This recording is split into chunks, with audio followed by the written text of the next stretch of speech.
Je vous salue tous dans le précieux nom de notre Seigneur et Sauveur Jésus-Christ. Et je bénis Dieu pour cette opportunité qu'il nous accorde de pouvoir partager sa parole.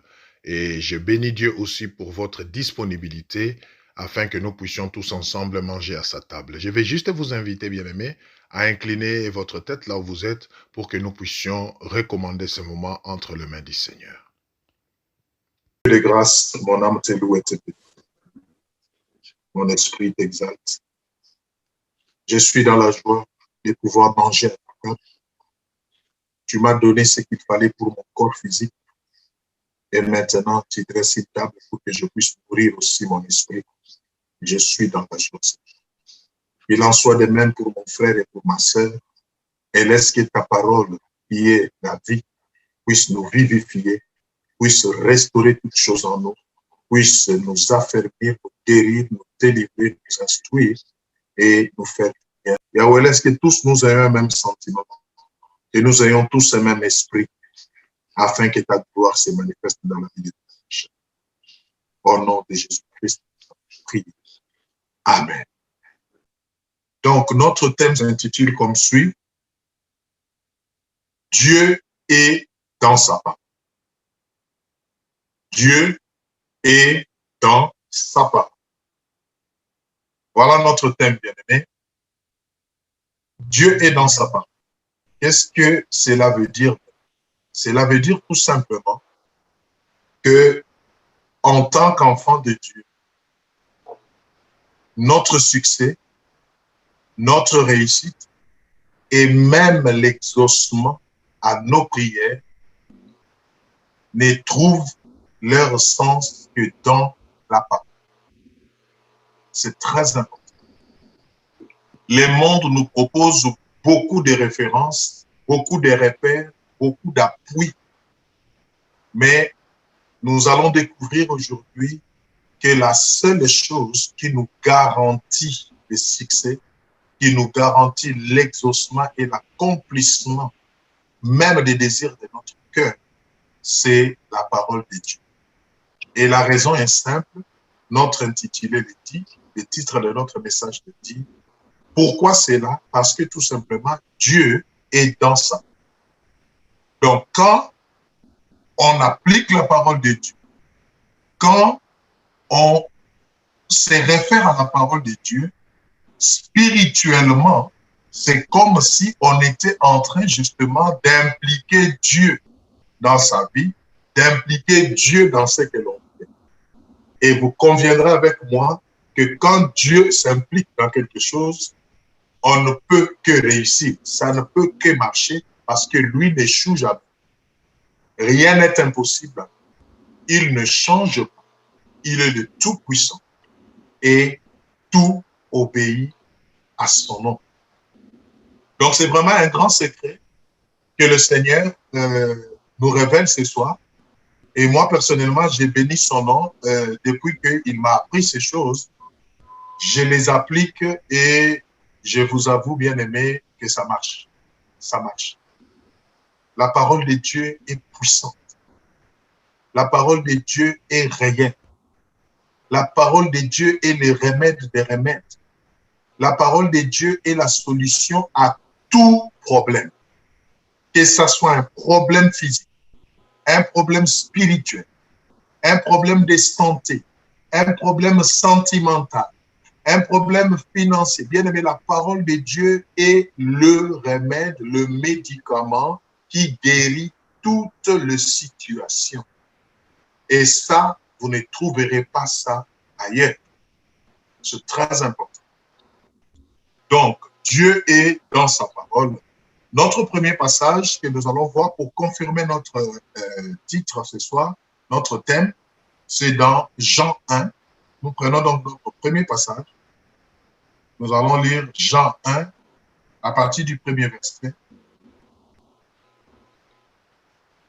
Jean 1.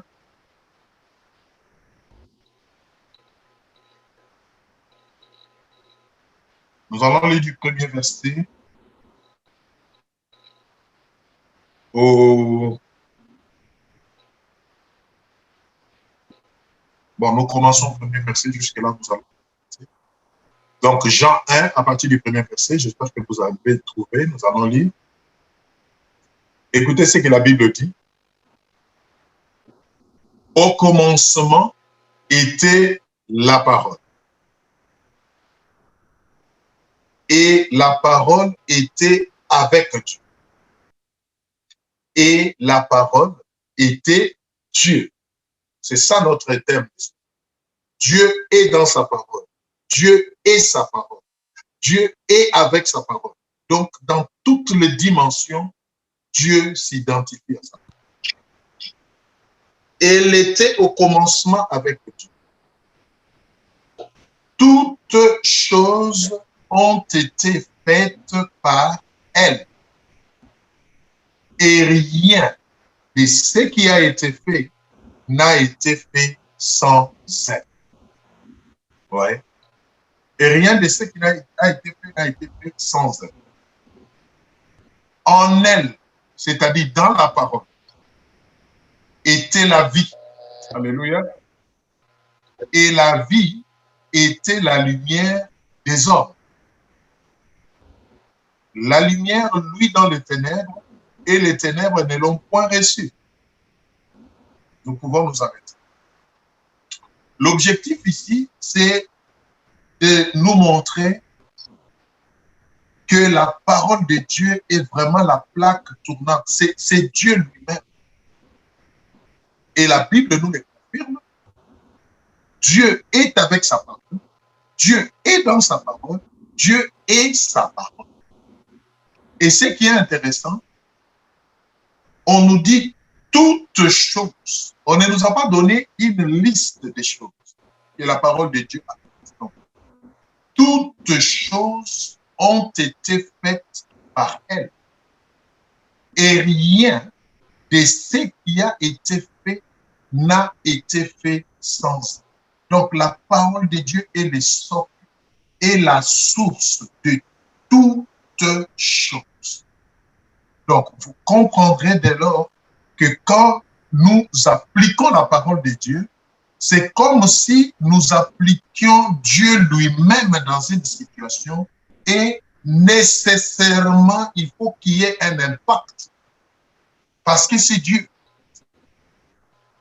C'est très important, bien aimé, que nous puissions comprendre ça. Et le Seigneur m'a même enseigné quelque chose de très profond que j'aimerais partager avec vous. C'est que il y a beaucoup de choses que nous attendons de Dieu. Il y a beaucoup de prières que nous faisons. Nous ne voyons pas vraiment l'accomplissement. Elles ne sont vraiment pas efficaces, tout simplement parce que nous n'appliquons pas la parole de Dieu.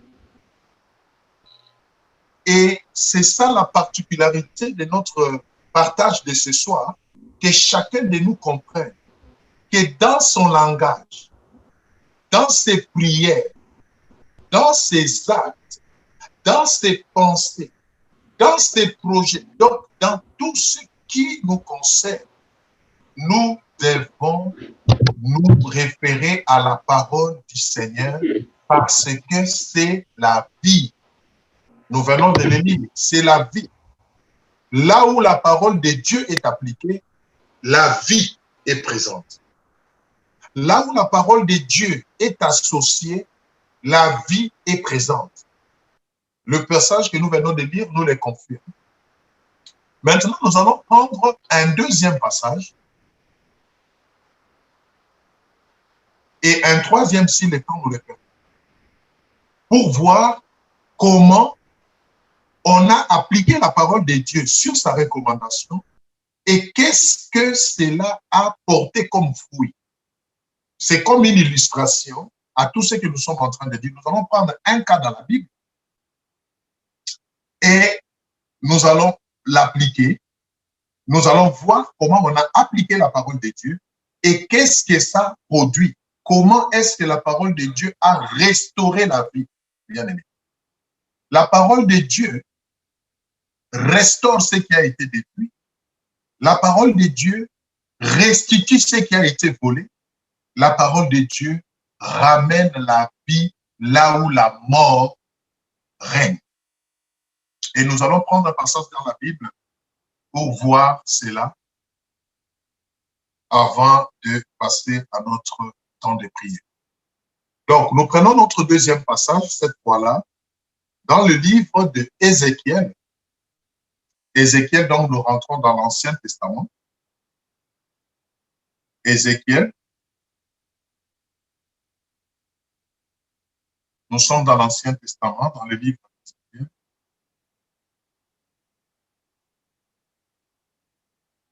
Ézéchiel.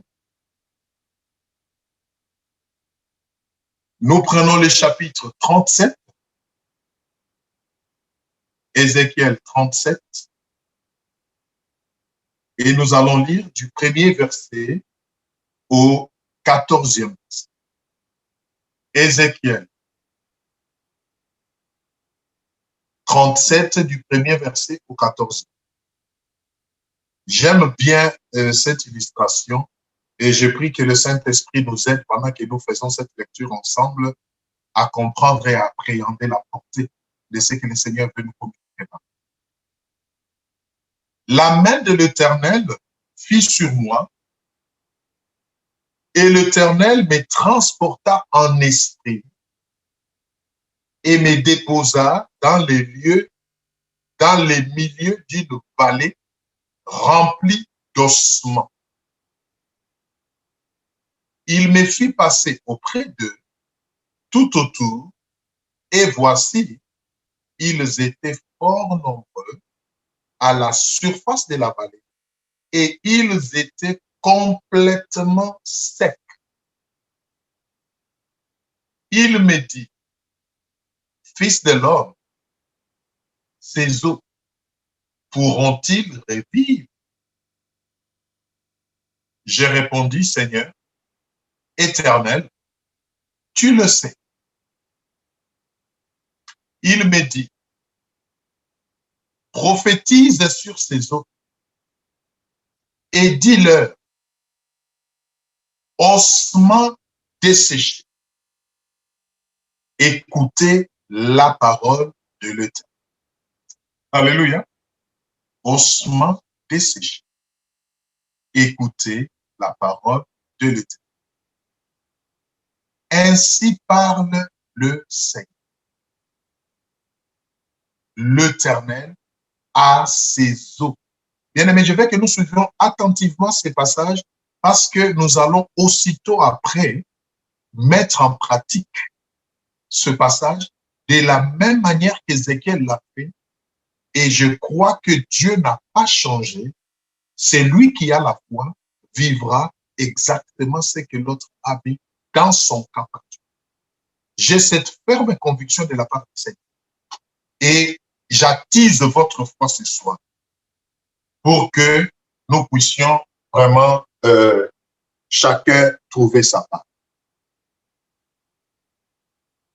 Ainsi parle le Seigneur à ses eaux. Voici, je vais faire entrer en vous un esprit et vous vivrez.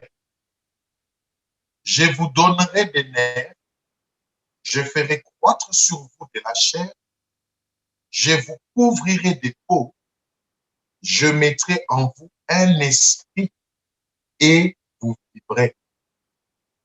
Et vous saurez que je suis l'Éternel. Arrêtons-nous un peu à ce. Donc, nous sommes au 6e verset. Ici, c'est un cas pratique. Le Seigneur veut montrer à son peuple, au travers de son serviteur, le prophète Ézéchiel, la réalité, la puissance, la vie qui est dans ça. Et pour ce faire, il amène Ézéchiel dans une vallée. La Bible dit la vallée était remplie d'ossements, c'est-à-dire pas de chair, d'ossements, et la Bible précise des ossements desséchés. Donc c'était sec, il n'y avait plus de vie dans ces ossements. c'était pratiquement comme des squelettes, des ossements partout. Et le Seigneur pose une question à Ézéchiel. Est-ce que tel que tu vois ces ossements-là, tout secs, crois-tu qu'ils peuvent reprendre la vie? Alléluia.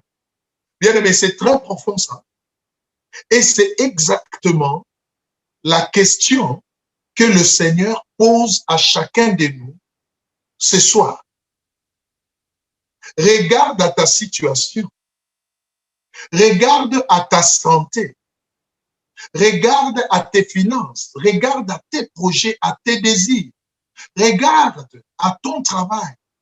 Regarde la vie de ta famille. Regarde à ton couple, à ton foyer. Est-ce que, tel que tu vois toutes ces choses, tel que tu vois l'ampleur de ces choses, crois-tu qu'un changement peut s'opérer? Crois-tu qu'une solution peut être donnée? Voilà la question que le Seigneur pose.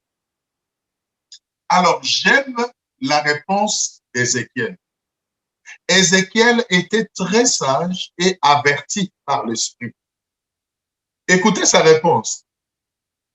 Ézéchiel n'a pas dit, Seigneur, ces ossements sont tellement secs, on ne voit même pas un peu d'humidité sur eux, je crois que ça sera compliqué. Ézéchiel n'a pas dit, Seigneur,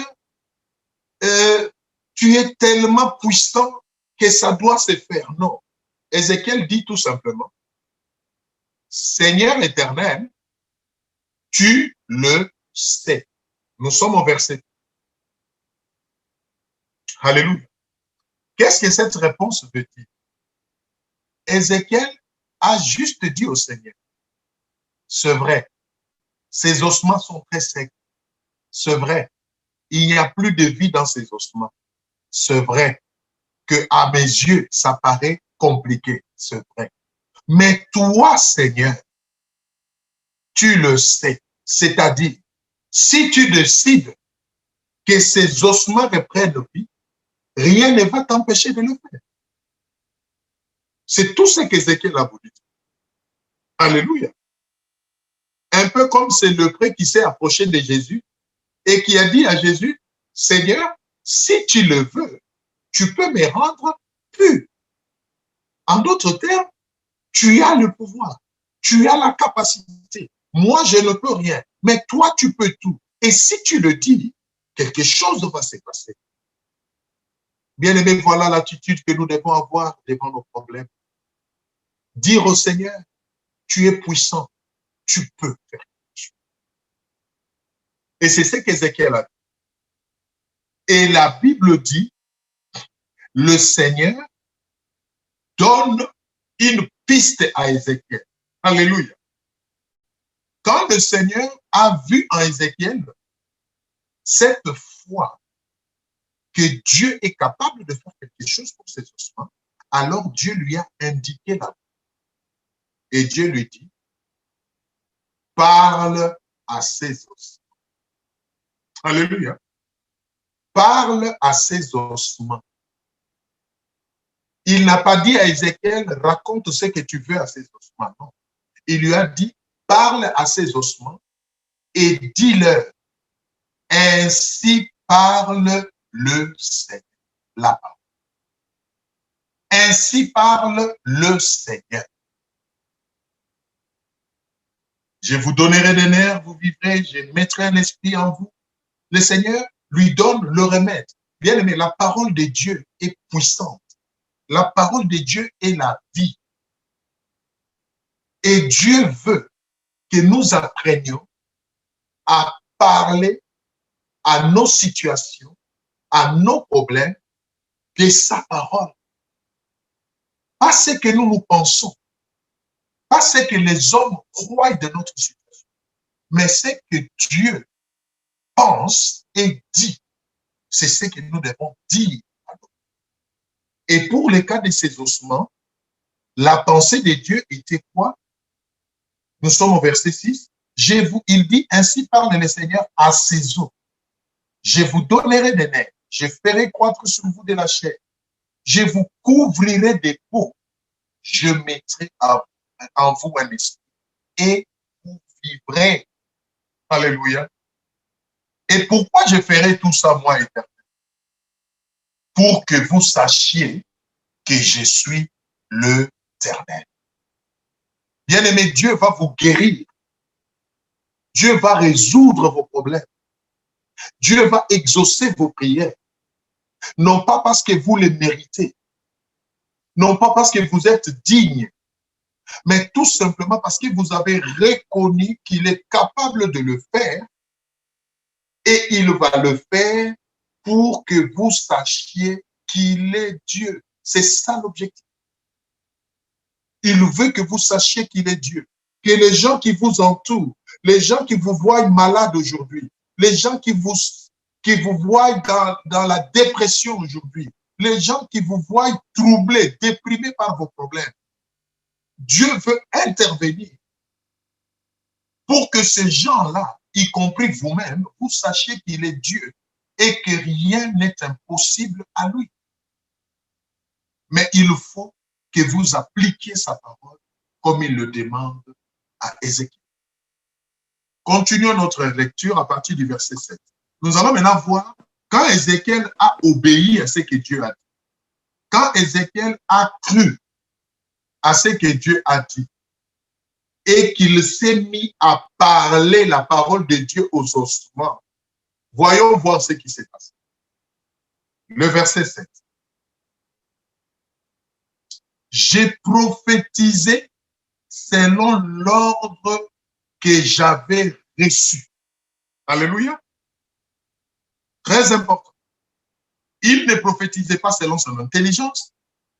Il ne parlait pas à ses ossements selon ce que lui croyait ou selon ce que les hommes croyaient, mais il dit, j'ai prophétisé, je parlais selon l'ordre que j'avais reçu. En d'autres termes, je parlais selon la parole de l'Éternel. Alléluia. Et comme j'ai prophétisé, alléluia, comme j'ai prophétisé, il y eut un bruit. Et voici, il se fit un mouvement. Il y eut un bruit et il se fit un mouvement. Alléluia. Et les eaux s'approchèrent les uns des autres.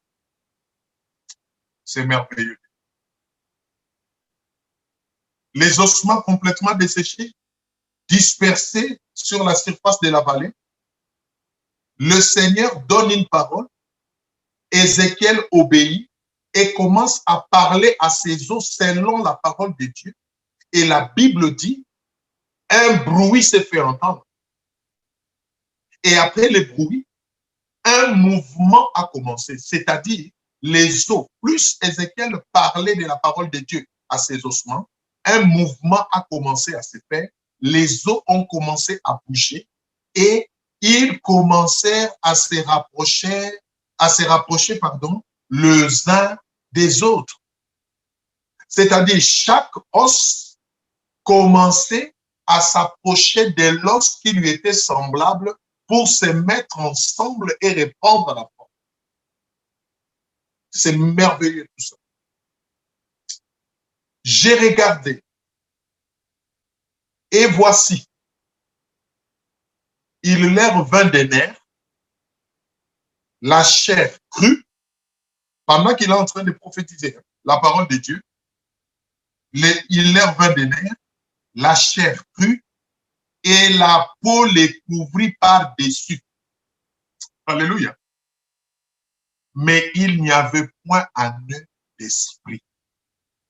Première étape, quand on parle de la parole de Dieu, quand on prophétise sur sa situation, la Bible dit un mouvement s'efface, les ossements se sont mis ensemble et tout ce que la parole de Dieu avait dit, c'est-à-dire je ferai croître la peau, je vous donnerai les nerfs et vous vivrez. Ézéchiel, en prophétisant, a dit, j'ai vu ces choses se passer. La chair a cru, la peau a couvert tous ces ossements. Mais il restait une chose, il n'y avait point en eux d'esprit. Le verset 9. Il me dit, le Seigneur me dit, prophétise et parle à l'esprit. Prophétise, fils de l'homme, et dis à l'esprit, ainsi parle le Seigneur, l'Éternel. Esprit, vient des quatre vents, souffle sur ces morts et qu'ils revivent. J'ai prophétisé selon l'ordre qu'il m'avait donné et l'esprit entra en eux et ils reprirent vie. Alléluia. Ils reprirent vie et ils s'éteignent sur leurs pieds. C'était une armée nombreuse, très nombreuse.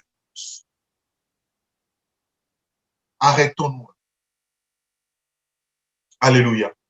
La parole de Dieu, c'est Dieu.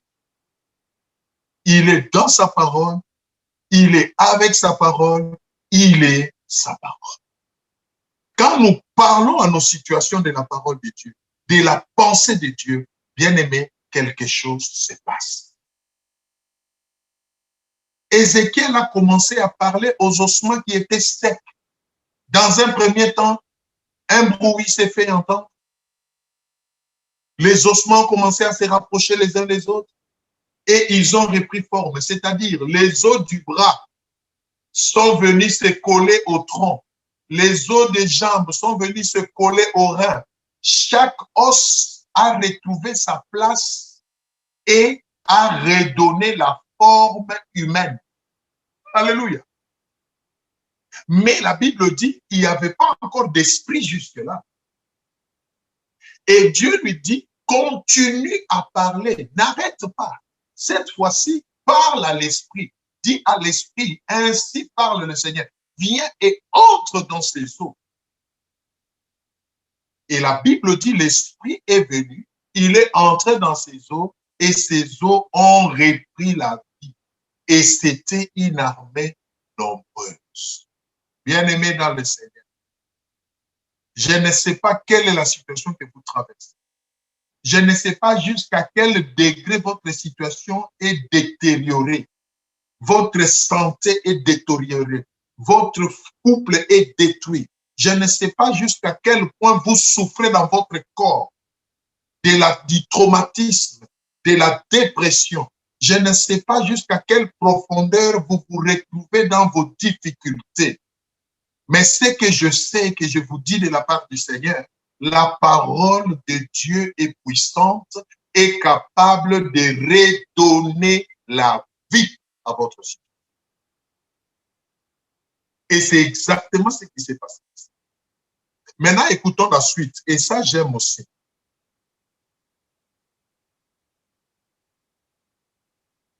Là, prenons le verset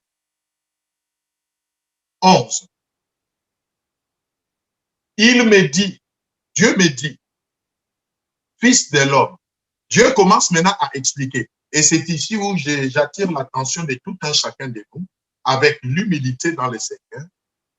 Identifions-nous à cette situation. Vous savez, Dieu nous connaît mieux que nous-mêmes. Nous pouvons être arrogants devant les hommes. Nous pouvons cacher notre état d'âme devant les hommes. Mais devant Dieu, la Bible dit, rien n'est caché. Il nous connaît. Approchons-nous donc du trône de sa grâce ce soir avec assurance et humilité et identifions-nous à ce que la parole dit. Qui sait si c'est aujourd'hui que vos larmes seront essuyées pour vous? Qui sait si c'est aujourd'hui que le Seigneur a prévu pour que vous soyez définitivement et finalement guéris de votre maladie? Qui sait?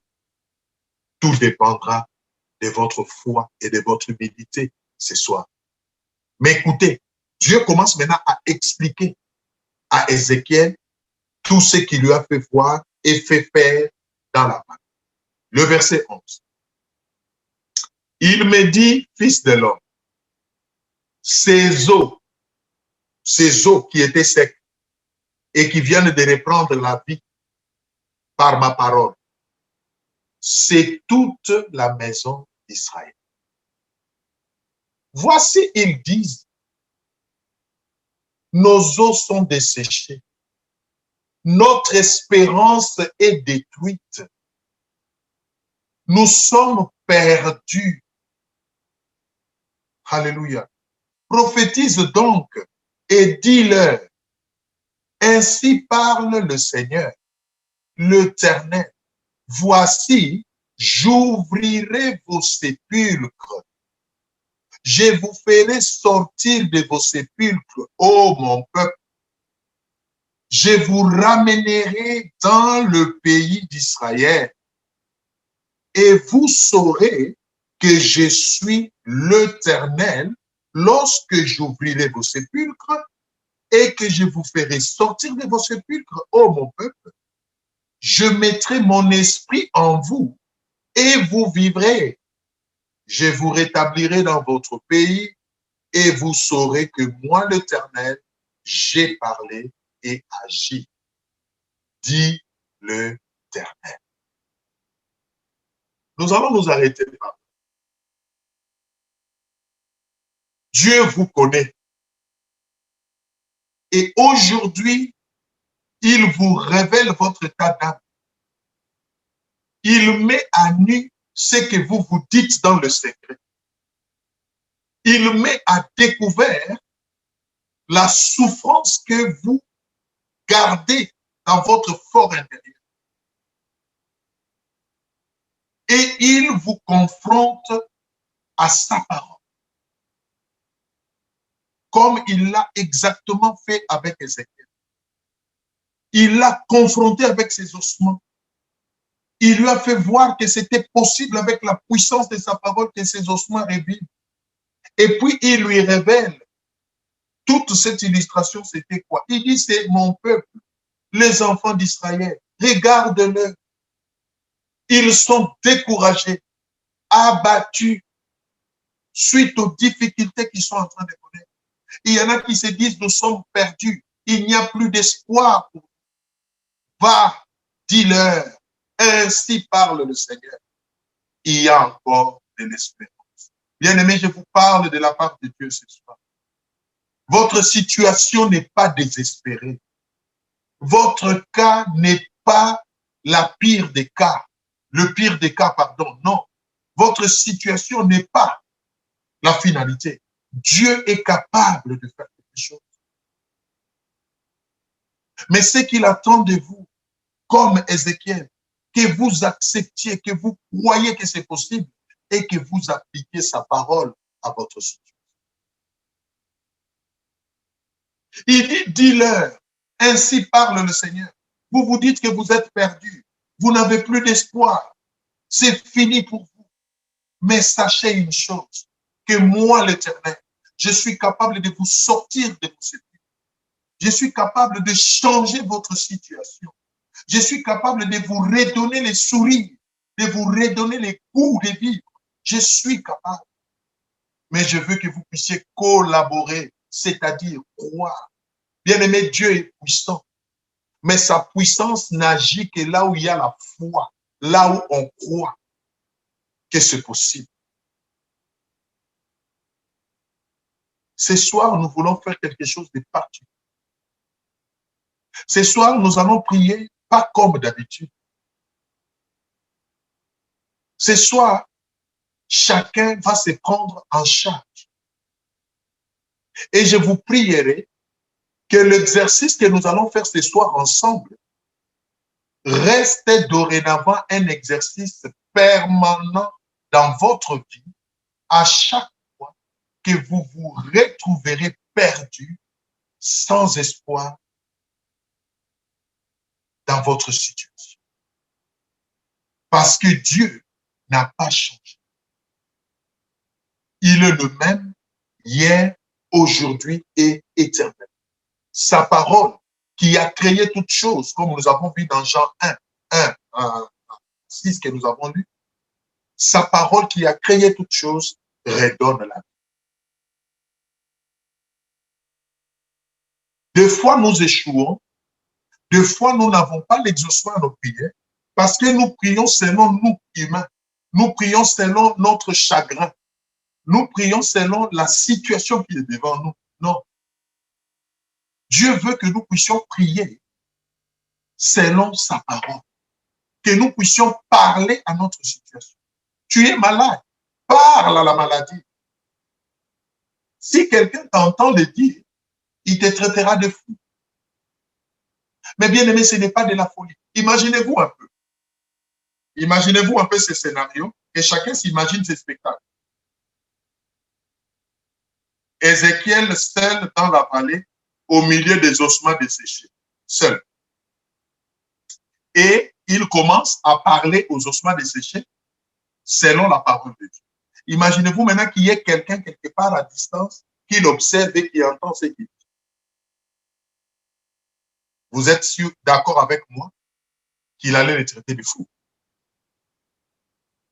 Et pourtant, alléluia, la foi justement en Dieu, c'est une folie. Les gens ne nous comprendront pas. Ils nous traiteront de fous. On vous dira, mais vous avez pété les plombs. Comment vous pouvez parler seul? Est-ce qu'on peut parler à une maladie? J'ai entendu même les enfants de Dieu dire, mais est-ce qu'on peut parler à une maladie? Est-ce qu'on peut parler à une situation? Oui, bien aimé, nous venons de les lire. Ézéchiel, sur ordre du Seigneur, a parlé aux ossements desséchés. C'est-à-dire à ces difficultés, à ces problèmes. Aujourd'hui, nous allons faire cette chose. Je ne sais pas dans quelle situation vous vous trouvez. Je ne sais pas quelle est votre difficulté. C'est peut-être votre couple qui y va en péril. C'est peut-être vos enfants qui s'égarent. Vous ne les supportez plus. Vous n'arrivez plus à les contrôler, à les maîtriser. C'est peut-être votre famille qui est en train de s'écrouler comme un château de cartes. C'est peut-être votre santé qui ne fait que se détériorer parce qu'on vous a diagnostiqué une maladie incurable. Les hommes vous ont dit qu'il n'y a pas de solution. Vous êtes désespérés. Vous vous dites, j'attends ma mort. Ma situation est finie. Non, bien-aimé. Le Seigneur vous dit aujourd'hui qu'avec sa parole, la vie peut reprendre. Là où la mort s'est installée, la vie peut reprendre place. Là où la tristesse s'est installée, la joie du Seigneur peut reprendre la situation. Mais vous devez parler. Est-ce que vous êtes prêt à parler ce soir? Est-ce qu'il y a quelqu'un qui est prêt aujourd'hui à faire cette folie ensemble avec moi? Oui, j'appelle ça une folie, bien-aimé, parce que humainement parlant, c'est une folie. Mais aujourd'hui, est-ce que tu es prêt à faire cette folie avec moi? C'est-à-dire parler à ta situation. Si ce sont tes échecs répétés, tu vas parler à l'échec, tu vas dire à l'échec qu'aujourd'hui c'est la fin. Je viens te menacer. La Bible dit que je suis la tête et non pas la queue. Je suis le premier et non pas le dernier. Tu vas dire à la maladie aujourd'hui que la Bible me dit, la parole de Dieu me dit, par le meurtrissure de Christ, je suis guéri et je viens confesser cette guérison. Tu vas dire à la dépression aujourd'hui que tu n'as pas d'autorité dans ma vie parce que Jésus à la croix t'a vaincu. Est-ce qu'il y a quelqu'un qui est prêt à faire cette folie ce soir avec moi? Je suis convaincu et persuadé que tout celui qui va se livrer à cette aventure, à cette folie avec Dieu aujourd'hui, de tout son cœur, il témoignera de la puissance de la parole de Dieu. Ça, j'en ai la conviction de la part du Seigneur. Mais la balle est dans les camps d'écoutage chacun. Vous savez, Dieu ne nous force pas la main. Dieu nous dit ce qu'il faut faire. Si nous le faisons, nous voyons ça. Si nous ne le faisons pas, il n'agit pas. La Bible le dit. Il a dit à Marie et à Marthe, devant la tombe de leur frère Lazare, qui était mort pendant 4 jours enterré, si vous croyez, vous verrez la gloire de Dieu. Marie et Marthe lui ont dit, mais Seigneur, il y a 4 jours qu'il est mort. il sent mauvais, c'est fini. C'est peut-être ce que vous vous dites aujourd'hui. Oui, pasteur, je vais parler à ma maladie, mais ça fait 10 ans que je traite cette maladie. Les médecins spécialistes ont essayé, n'ont pas pu faire quelque chose. Bien aimé, là où les hommes ont échoué, Dieu peut faire quelque chose. Un mal que tu as traîné pendant des années, Dieu peut l'ôter, Dieu peut le guérir en une seconde. C'est possible. C'est possible. Voilà, bien-aimés, nous sommes arrivés à la fin de notre temps de partage et de prière. Et vraiment que le Saint-Esprit continue l'œuvre dans le cœur de tout un chacun et surtout qu'il nous aide vraiment à continuer à vivre la main de Dieu dans notre vie de chaque jour. Que mon Dieu vous bénisse et je vous dis à une prochaine occasion. Au revoir.